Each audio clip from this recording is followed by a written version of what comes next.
It was just a small commuter plane, buzzing back and forth from one town to another. A journey of 86 minutes, one of many that day. No one could ever have imagined that it would end like this, in drama and in death. Yet in 1995, 2 pilots with 26 passengers aboard managed to defy the laws of gravity for 9 minutes and 20 seconds, when their aircraft in effect lost the use of a wing, struggling home like a wounded bird. Help me hold it! Brace positions! Keep your heads down, everyone! Hold on, this is gonna be rough! But when their plane makes a miraculous crash landing with all passengers alive, their ordeal isn't over. What awaits them is even more horrifying. It's getting hot in here! Get me out! Tell my wife, I love her! I have never before or since dealt with so much physical devastation and emotional upheaval and so much sorrow.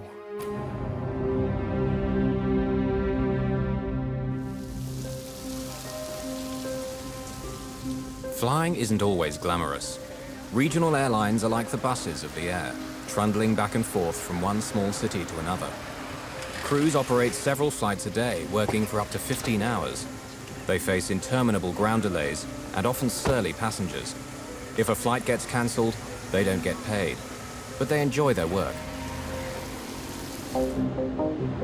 Atlanta Airport in Georgia has become one of the busiest in the world. It's the home of a very successful regional airline, Atlantic Southeast. ASA serves every town and city of the southeastern United States with a fleet of 83 turboprops. In 1995, most of them were Brasilias built by the Brazilian firm Embraer. The Brasilia is a high-performance aircraft with state-of-the-art avionics and a top speed of 378 miles per hour. Today, after 18,000 successful flights, this Brasilia will take off for the last time. Takeoff check, below the line. I've got your lights. Captain Ed Ganaway and First Officer Matt Warmerdam have just flown in from Macon, Georgia. External lights on. Going through the departure checklist, they're now ready for their second flight of the day, Flight ASA 529 to Gulfport, Mississippi. Hi. Hi there. Flight attendant Robin Feck has been with ASA for just over 2 years. Hi there. Her cabin is a cramped space, only 31 feet long. Most of her 26 passengers are seasoned business travelers, ranging in age from 18 to 69. Among them are 6 engineers, 2 deputy sheriffs, a minister, 2 Air Force personnel, and even an aspiring flight attendant. For them, the short trip to Gulfport, Mississippi is a routine journey. But they're half an hour late on their schedule already. Okay, power's set.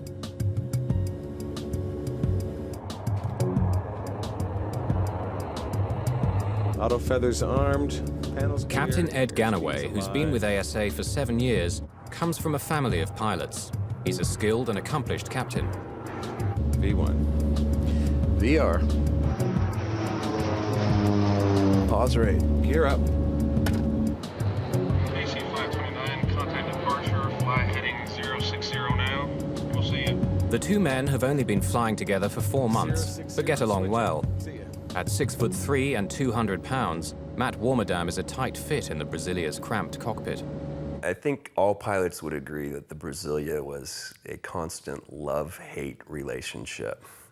It was, at the time, the fastest, sleekest turboprop around. And it was also very tricky to master. The thing was built like a Sherman tank.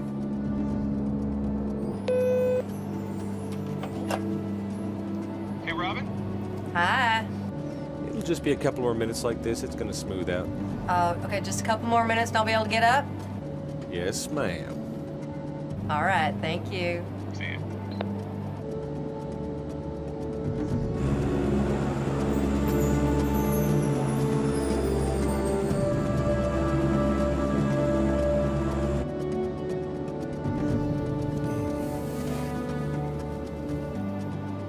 David McCorkill is a frequent flyer and works in the software business. He's on his way to an important meeting. Good afternoon, ladies and gentlemen. Welcome aboard. Board Atlantic Southeast Airlines, Flight 529, service to Gulfport, Mississippi. We're passing through 13,000 feet. The captain has turned off the fasten seatbelt signs. However, if you are in your seats, we suggest that you do so with your seatbelt loosely around your waist, just in case we encounter any turbulence en route. Chuck Pfisterer, a nervous flyer, works for a paper company and is on his way to visit a new mill. ASC 529, climb and maintain flight level 200. 200 AC 529. 20. The Brasilia, on autopilot, is climbing towards its cruising altitude of 24,000 feet. 24. 24. But the plane will never make it to this altitude.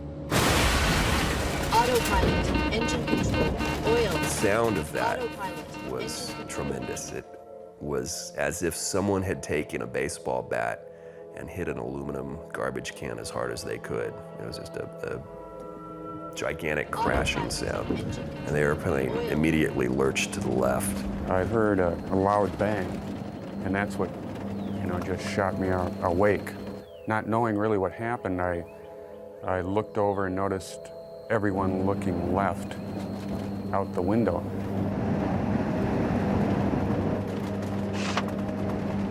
What I saw was very alarming. The outer skin of the engine had been ripped off, or as I determined later, had peeled back because of some force. I could see the components of the engine itself, and I could see fluid leaving the engine and exiting the back of the wing. Autopilot. Warning lights and chimes go off, signaling trouble in the left engine. The autopilot trips off as a result, and Ganaway takes control of the plane. Autopilot, engine control, oil. The plane is falling 5,500 feet a minute, the equivalent of over 90 feet every second. Oil from the destroyed engine is seeping into the air conditioning pack, bringing smoke into the cabin. Autopilot, engine control, oil. Back off. Autopilot. We've got the left engine out. Oil. Left power lever. Autopilot. Flight idle. Oil. Unaware that the left engine is destroyed, the pilot tries to adjust its propeller to improve the plane's lift. Oil. Left condition lever. Autopilot. Left condition lever. Feather. Warmadam attempts to feather the propeller, which means changing the angle of the blades in order to minimize air resistance. Autopilot. The warning light indicates fire in the left engine. Left condition lever. Fuel shut off. No matter what Ganaway does, the plane is still pulling violently to the left. He struggles to counteract it by pushing hard to the right, using both rudder and control column. I need some help here. Autopilot. I need some help on this. Oil. The force of the crippled wing pulling to the left is relentless. Without the efforts of the pilots to keep the plane stable, it would roll into a spin and spiral down into the ground, killing everyone on board. The engine has turned into a mass of misshapen, twisted metal, fatally weakening the wing's aerodynamic capabilities and dragging it down. The plane wants to keep turning left. The pilots must push hard right on the rudder to the limit to keep them flying straight. Captain Ganaway is confused. Feathering the propeller has not reduced the drag. He's so preoccupied with handling the emergency, he hasn't looked over his shoulder at the damaged engine yet. Oil. You said it's feathered? It's feathered. What the hell is wrong with this thing? I don't know. For now, the pilots are focused on the plane's vital statistics: heading, altitude, speed, and the power setting of its one good engine.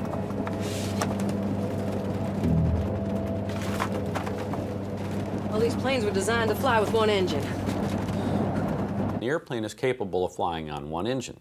However, in the case of 529, not only do you have an engine that has malfunctioned and stopped running, but now it is broken from its normal mounted position and canted, which creates a very increased or dramatic aerodynamic effect on the airplane.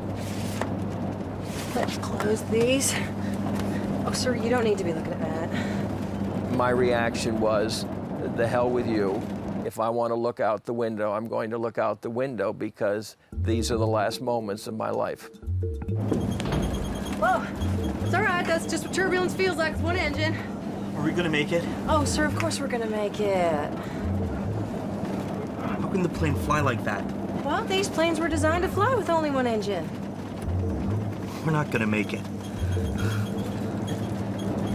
What was important wasn't the conversation between the two of us. I think that it was what was in our eyes. I think that she knew that I knew that this was a huge problem and that it probably wasn't going to be something that was going to end without tragedy. Autopilot. The pilots have managed to slow the plane's catastrophic rate of descent, but not halt it. In fact, the airspeed has actually increased to 224 miles per hour. Captain Ganaway is puzzled. He's flown a Brasilia on one engine before and landed it without difficulty. This plane has something very wrong. Atlanta Center. AC-529 declaring an emergency. We've had an engine failure. We're out of 14-2 at this time. AC-529, roger. Left turn direct Atlanta. Flight 529, now flying over Alabama, makes a left turn back towards Atlanta. But the airport is almost 58 miles away. Will they make it? The plane has begun to descend again and at breakneck speed. Warmerdam cancels the master caution warning, finally silencing the plane's alarms. Captain Ganaway experiments with his controls, trying everything. Suddenly, the nose of the Brasilia lifts up and the plane's speed slows to 186 miles per hour. AC-529, say altitude descending to? We're out of 11,600 at this time. AC-529. All right, it's getting more controllable here. The engine. Let's watch our speed. For the first time since the crisis began, the pilots can now turn their attention to the passengers. Trim completely here. I'm gonna tell Rob what's going on. Hi. Okay, we had an engine failure, Robin. We declared an emergency. We're diverting back to Atlanta. Go ahead and brief the passengers. This will be an emergency landing back in. All right, thank you. Feck hasn't told the pilots what she's seen of the destroyed engine. She assumes they already know. AC-529, can you level off or do you need to keep descending? The plane is descending again at about 3,000 feet a minute. Ganaway suddenly realizes they won't make it to Atlanta. We're gonna need to keep descending. We need an airport quick.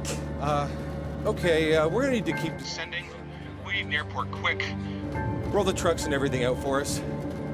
AC-529, West Georgia. The regional airport is at your 10 o'clock position and about 10 miles away.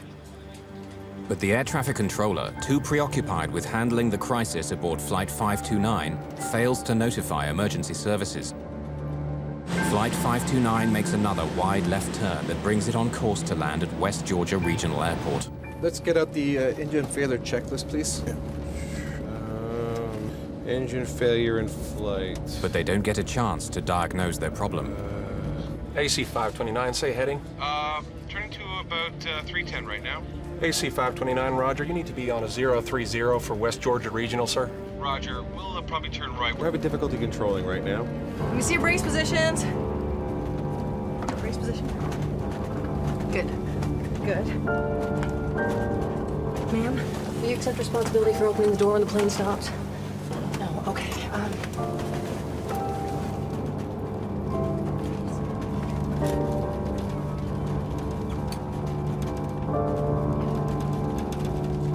APU, if available, start. You want me to start it? We gotta bring this thing down. Put that off. Bring the ice off. Caution. Caution. AC-529, say your altitude now, sir. Out of 7,000, AC-529. Trim, fail. Trim, fail. Oh, good start. AC-529, I missed that. I'm sorry. We're at a 6.9 right now. AC-529. Okay, it's up and running, Ed. All right, go ahead. Caution. AC-529. West Georgia Regional is your closest airport. What kind of runway they got? Yeah, what kind of runways? West Georgia Regional got? West Georgia Regional is... It's 5,000 feet. And is asphalt, sir. Okay, now I want you to remove any pens or sharp objects from your pockets. I want you to take off your glasses and pour any drinks into the pocket of the seat in front of you.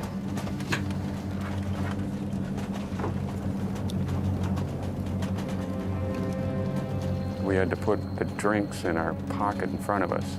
I think that shook a few of us. And I kind of noticed it wasn't going too well, but most folks on that flight were business folks that flew real frequent. So, you know, there was no screaming or panicking of any sort. Based on the fact that I was going to die, I dealt with it in the best way that I could, which was just to try to absorb it, accept it, and deal with it. Come on, practice. Take your seatbelt off and on, okay? That's it. Okay, if there's smoke and the door in front of us is blocked, you gotta get down on your hands and knees and crawl to the back, okay? So count the rows. We gotta get out of the 5th row.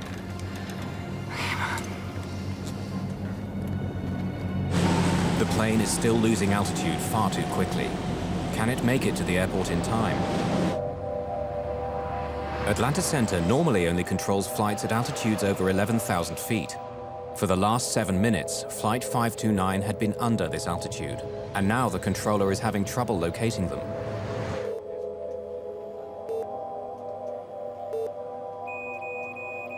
AC 529, I've lost your transponder. Say altitude. We're at a 4.5 at this time. AC 529, I've got you now, and the airport's at your... Say you're heading now, sir? We are heading 080. Roger. You need about 10 degrees left. West Georgia Regional Airport is only 8 miles away, beneath the clouds. 2 minutes flying time, but they're not sure they can keep airborne that long. I'll tell you what, let me put you on approach. He works that airport and we'll be able to give you more information. Contact Atlanta Approach at 12.0. Atlanta Approach Air Traffic Control. It monitors planes within a much smaller airspace, including West Georgia Regional Airport. The Brasilia, now at 3,400 feet, has slowed its descent to 1,800 feet per minute, but that's still too fast. They won't make it to the airport.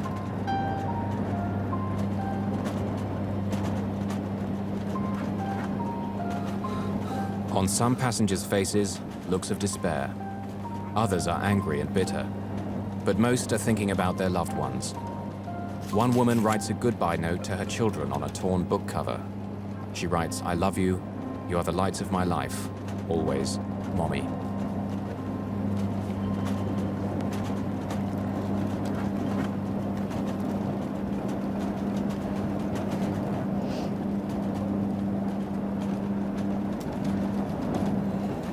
I think we should pray. 7 minutes have passed. For the first time, Captain Ganaway manages to catch a glimpse of the left engine.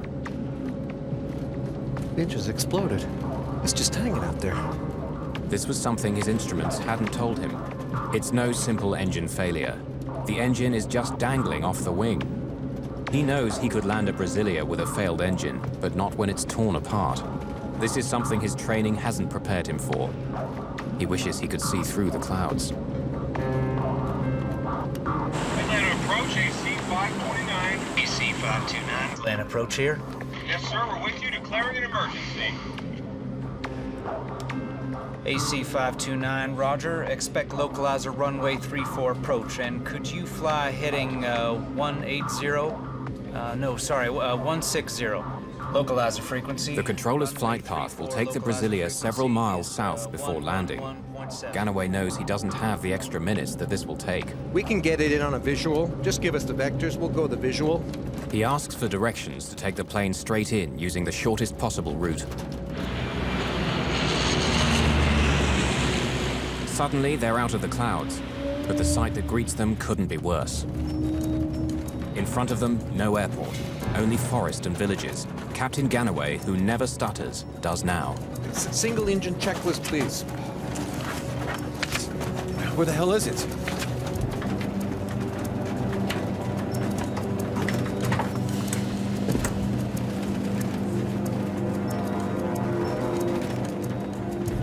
Robin Feck is puzzled. 6 minutes earlier, Warmerdam had told her the plane was turning back to Atlanta. But all she can see now is Georgia countryside. We're at 1900 at this time? We're below the clouds, tell them. You're out at 1900 now? Yeah, We're VFR at this time. Could you give us a vector to the airport? Turn left. Fly heading 040. Bear, the airport's at your about 10 o'clock and 6 miles, sir. Radar contact lost at this time. The plane's low altitude shocks the controller. 1,900 feet. Only a minute earlier, it had been at 3,400 feet. The descent is far too fast. Remember, brace yourselves. And once we get out to where we're going, wait till the plane comes to a complete stop before we can get out. Okay, brace positions, please. Brace positions. Sir, heads down, please.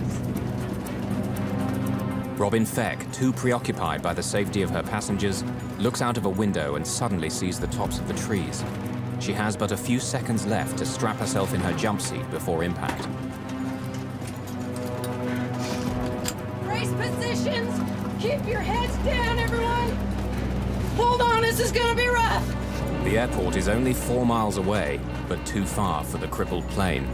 The pilots have to attempt a crash landing in a field. Help me hold it. Over there.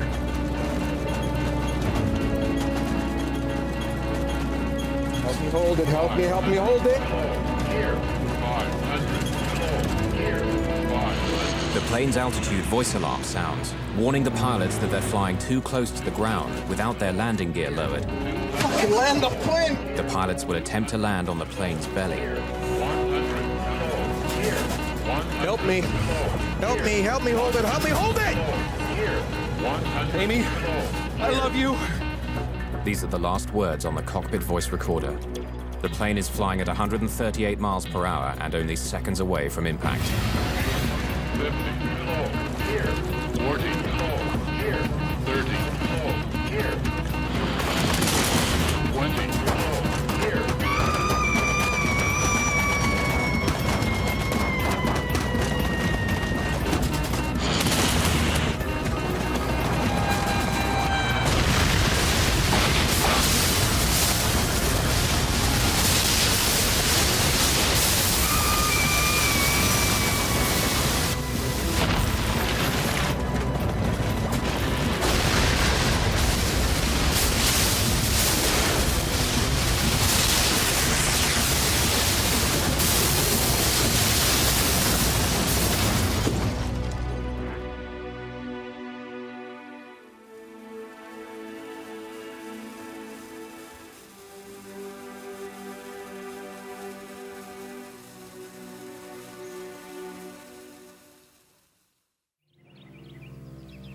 The plane had landed in a small field in Burwell, a sleepy farming community near Carrollton, Georgia, where nothing major ever happens. Many neighbors witnessed the plane coming down. Bill Jetters and his wife lived in this house at the end of this field, angled directly in the plane's path. My wife was sitting at the kitchen table reading, and she said, "Bill, we better get out of here because the plane's going to hit the house." So about that time it started stopping. I said, "Well, you call 911 and I'm going to see if I can help at the plane." Emergency? Yes, we have a plane crashed in our backyard. A plane crashed? Yes, somebody out here currently. 8 minutes had passed since First Officer Warmerdam had declared an emergency and asked Atlanta Center for rescue vehicles to be alerted. But the controller hadn't passed on the message. Minutes would make the difference now between life and death. The local emergency services responded quickly, but were still many miles away.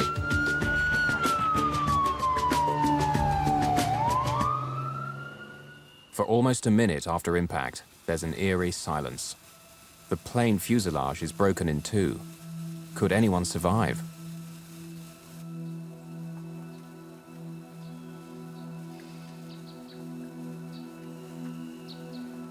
As the dust settles, all 29 people on board are miraculously alive, with only a handful seriously injured by the impact.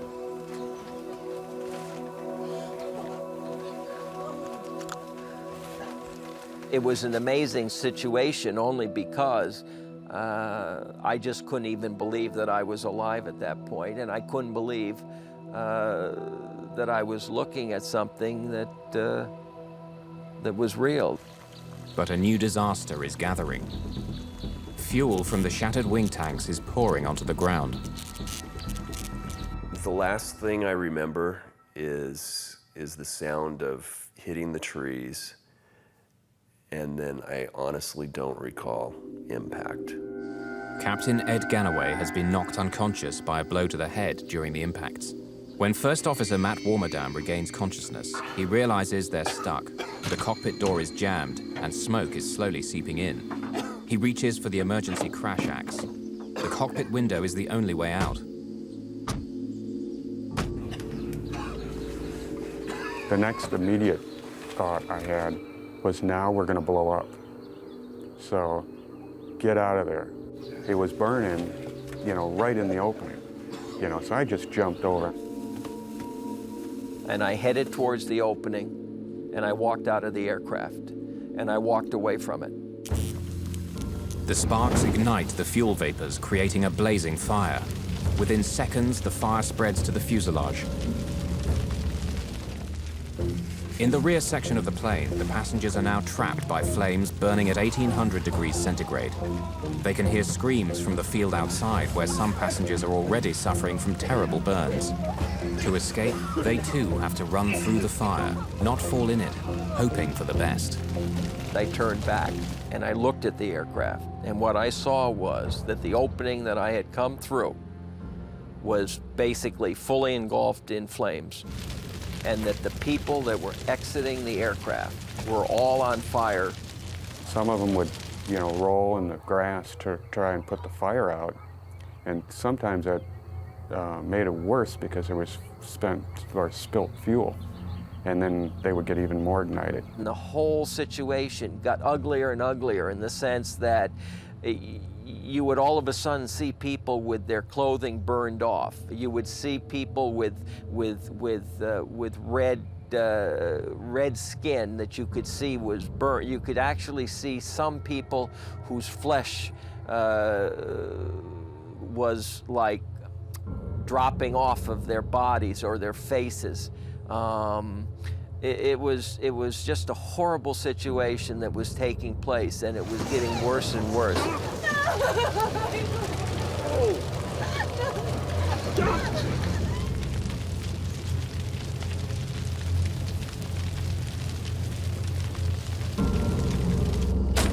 Matt Warmerdam, his right shoulder dislocated, is banging the axe against the window with his left hand.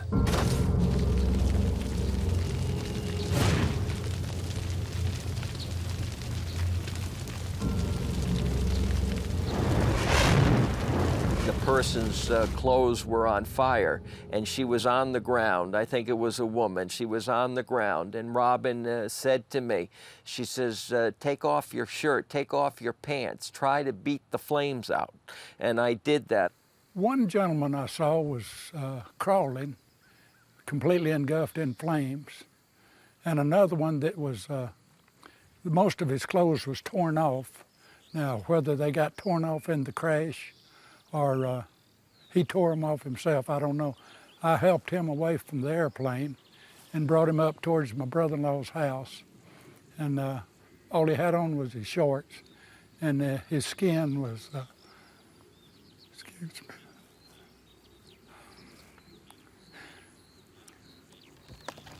Well, being a paralyzed person myself, I knew that I couldn't do much for them. I was looking and I thought to myself, that'll be these people that on that airplane are seeing the last seconds of a normal life that they'll ever live.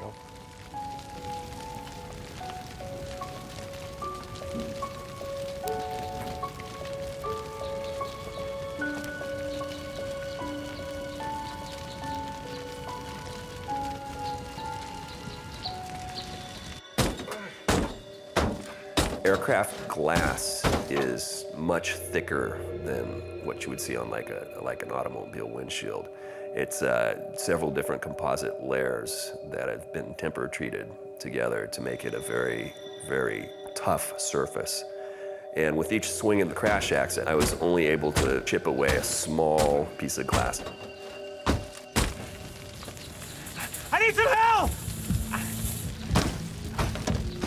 I really did feel kind of alone there. I'm looking around left and right, and there's no other fools that close, you know, at that second.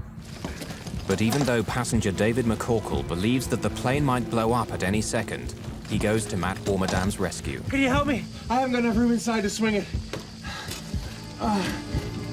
Where should I hit? In here.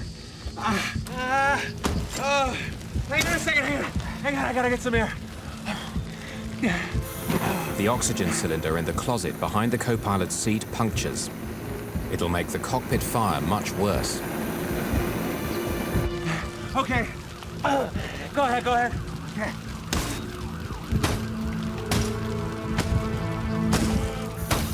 Stop a second. Let me see if I can squeeze out. Let's get you out of here. Stop pulling me. No, it's too small. Go ahead. By now, the rescue crews of the area have been notified. Firemen, police officers, paramedics, all are hurriedly on their way to the crash site.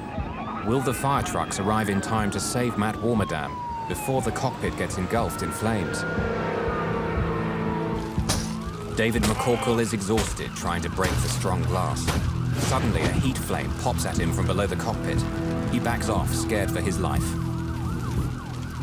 You aren't gonna let me die, are you? He has children, and he must think of them as well. How can he sacrifice his life for a man he does not know? Now more determined than ever, he bangs even harder and faster. Then suddenly, the weakened axe head flies off. It's getting hot in here! Get me out! Guy Pope, a police officer, is the first rescue worker to reach the burning plane. I was about 3 miles from here when I received the call. And about halfway here, I could see the smoke, pretty heavy smoke. And I got out of the car and I ran up to the plane. And when I went around the nose of the plane, one of the passengers handed me a hatchet and said that the pilot was inside. And I took the hatchet and started trying to cut a bigger hole. I couldn't get around behind the cockpit because of fire. It was still burning pretty heavy, and there was an oxygen bottle there blowing the fire. And, you know, it's just one of them things. You see a man burn, you don't forget it.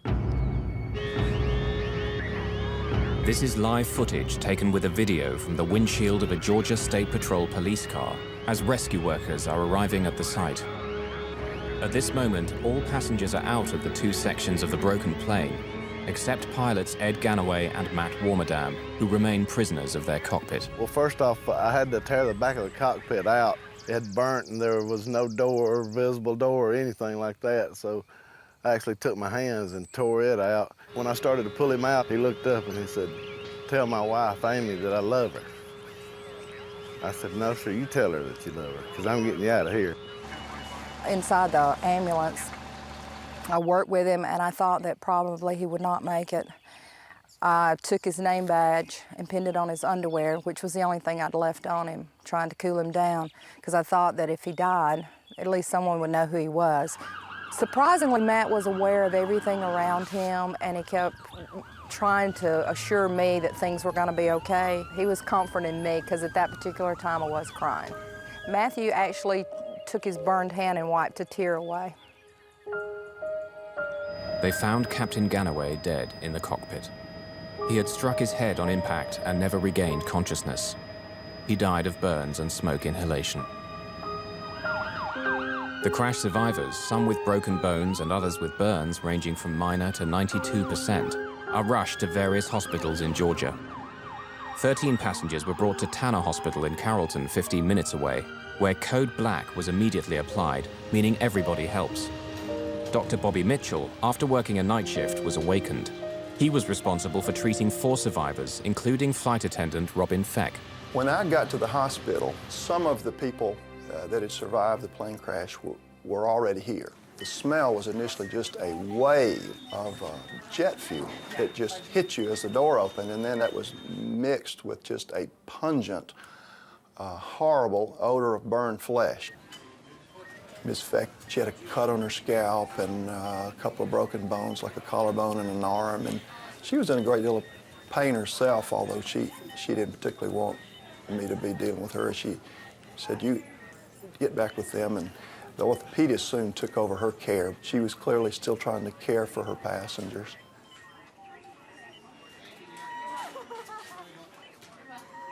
When a patient suffers a severe burn, the skin is violated, and the skin really is the major part of your immune system. So people that have been horribly burned, that initial defense is violated, and infectious organisms harmful to the body can very easily get in, and your immune system can just handle so much. When they are able to survive for a period of weeks, it is not uncommon for them to die from other organ failure, which is what happened to a lot of the people that were on Flight 529.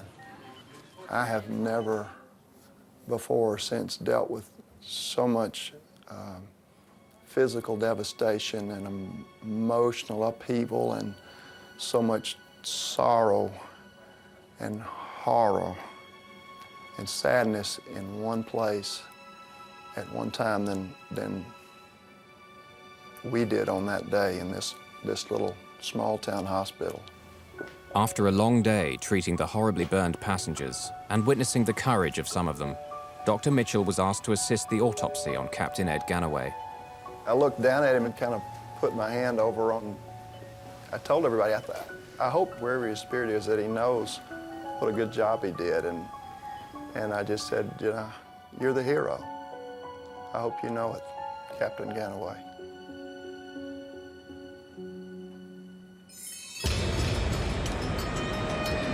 Regional airlines are a North American phenomenon.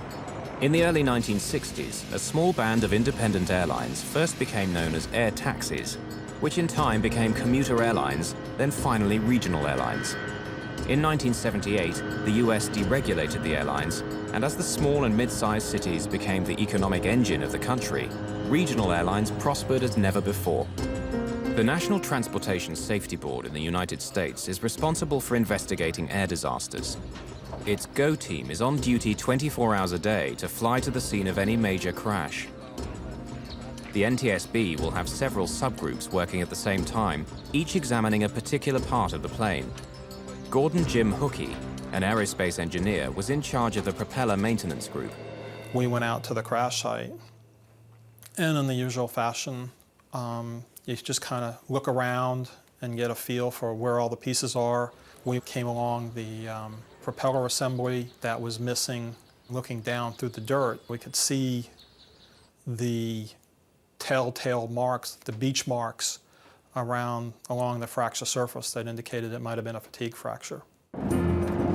During the last 10 minutes of Flight 529, no one on board the plane suspected that the engine failure had been caused by a propeller blade fracture. Hookey had good reason to be concerned by the broken propeller blade. He'd seen it all before.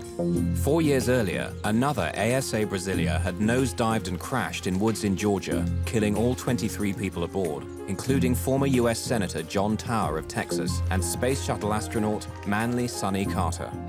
The NTSB's investigation of that incident had found the crash had been caused by a badly designed propeller control unit, and they blamed the manufacturer, Hamilton Standard. Then in March 1994, just 17 months before ASA 529, on 2 separate commercial flights, identical propeller blades broke from metal fatigue over Canada and over Brazil. In both cases, the aircraft involved managed to land safely.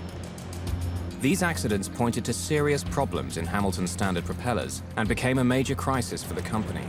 Airlines were ordered by the government to carry out an inspection of all the 15,000 propeller blades in service.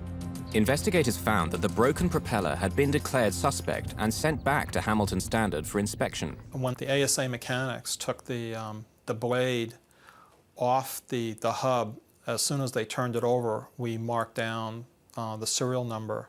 So when we went back to do the records, we could immediately go to that particular blade. Investigator Jim Hookey took the broken blade stub to Atlanta Airport. From there, it was sent to the NTSB laboratory in Washington.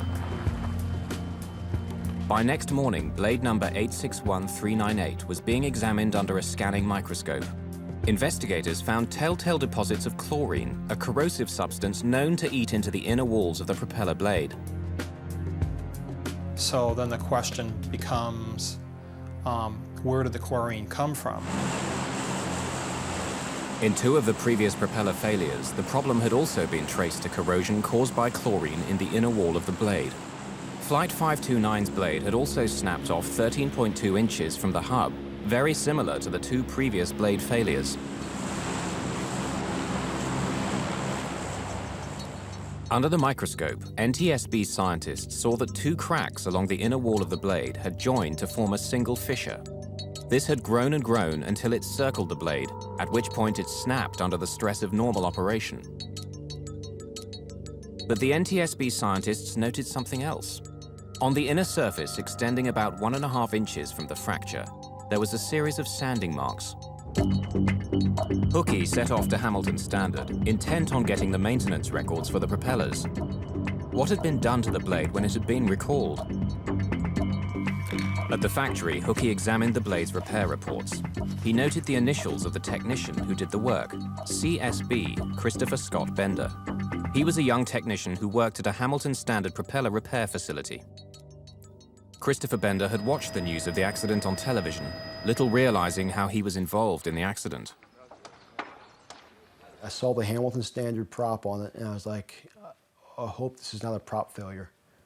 It was just kind of the back of my mind, and that morning they were like, you know, the NTSB is down there, FAA is investigating, and they've called in some of our engineers to go also down there, and it might be a prop failure.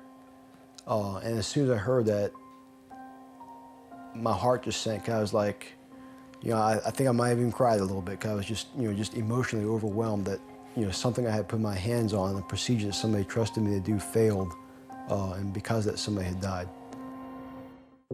After discovering the technician who had last worked on the propeller blade that caused the crash of ASA 529, the NTSB now had to find out how the blade had passed inspection. Propeller blades are hollow. Inside, weights are inserted to balance the prop.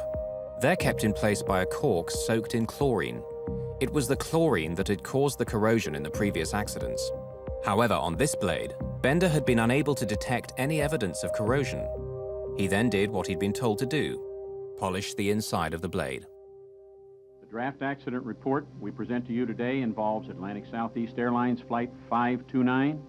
The NTSB found that by polishing the blade, Hamilton Standard had unwittingly removed all traces of the crack, and a later, more thorough ultrasound examination couldn't detect it. The NTSB asked for more accountability for management at Hamilton Standard. And so the final report read, the fracture was caused by a fatigue crack from multiple corrosion pits that were not discovered by Hamilton Standard because of inadequate and ineffective corporate inspection and repair techniques, training, documentation, and communications. Some final questions still needed to be answered. Why had the broken propeller blade destroyed the engine? In previous incidents, the entire propeller had fallen away harmlessly. But on Flight 529, blade loss unbalanced the propeller and led to uncontrollable high-speed shaking as the engine shuddered in its mountings. This was the ominous hammering sound heard by the passengers. It literally ripped the engine open and left the useless propeller jammed against the wing. The flight crew weren't handling the engine failure as a true engine failure in that some mechanical malfunction occurred and the engine stopped running. They didn't know that the engine actually had vibrated significantly and broken from its mount and actually canted or twisted on the wing. The NTSB found that the rescue services might have arrived more quickly if controllers had heeded Matt Warmerdam's request for help on the ground, given by radio 6.5 minutes before the crash. Another key NTSB recommendation was to replace the flimsy crash axe that had failed in Warmerdam's rescue with a sturdier model. Investigators praised the crew of Flight 529 for the way they dealt with the crisis, calling their reactions reasonable and appropriate. But the board could offer little advice on the one thing that had caused all these deaths: fire. The conundrum is, how do you make a fuel burn in an engine but not ignite when it's spilled? One way to reduce the severity of post-crash fires is by utilizing less flammable fuel. In 1984, the Federal Aviation Administration and NASA decided to test a new, safer fuel by staging an accident using a remote-controlled plane. Unfortunately, it was not a conspicuous success.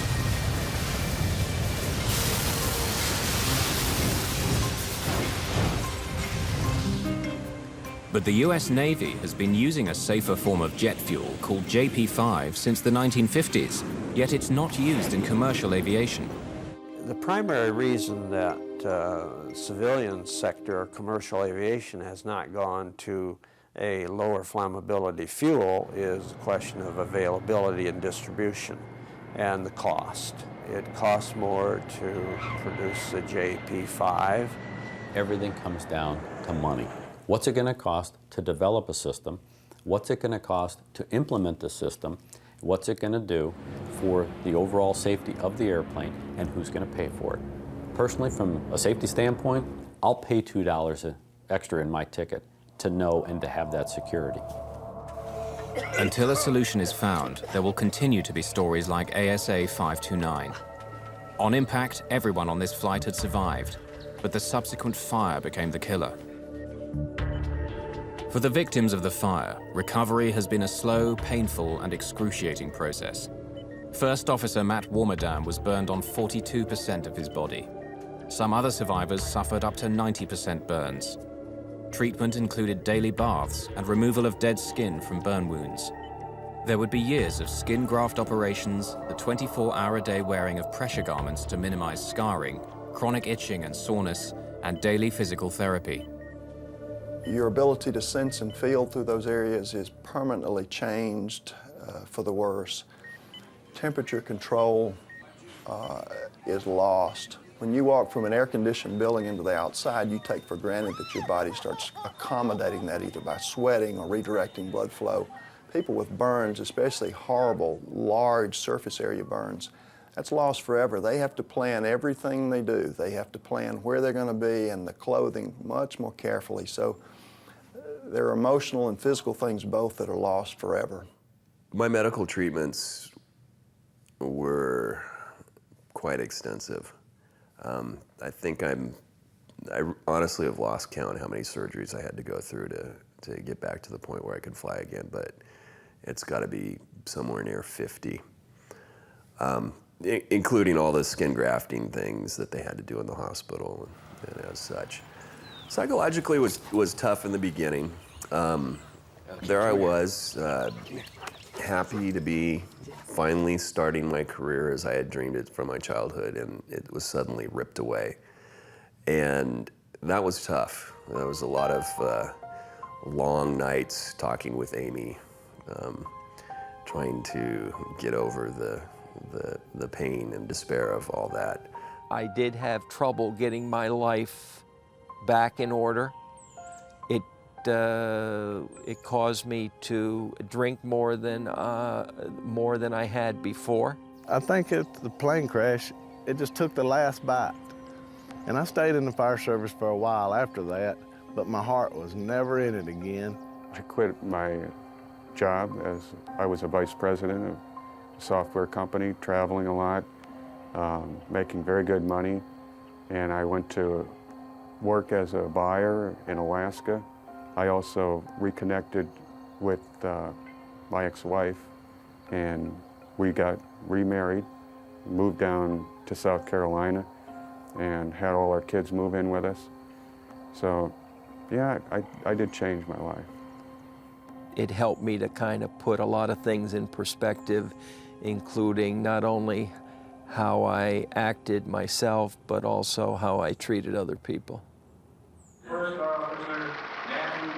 1 year after the crash, the Military Fraternal Organization of Pilots bestowed its prestigious medallion on Matt Warmerdam for his part in saving the lives of his passengers. He accepted it in honor of the crew. Seeking closure on the trauma of the crash, residents built a memorial to the victims of Flight 529 behind Shiloh United Methodist Church, a short distance from the accident site in Burwell. You know, I wish this had never happened. I wish I could go back in time and fix it and take care of it, that it didn't happen. You know, I don't know if they believe in God or not, but I pray for them that God comforts them through the hurt that they've had in their lives. Much has changed for the company that manufactured Flight 529's propeller. Now renamed Hamilton Sundstrand, it's part of the giant United Technologies Aerospace and Defense Group. Flight 529 was the last time that one of its propellers failed in flight. Its inspection and repair process was made more stringent, in some cases exceeding FAA requirements. Since the 3 blade failures, there have been none whatsoever.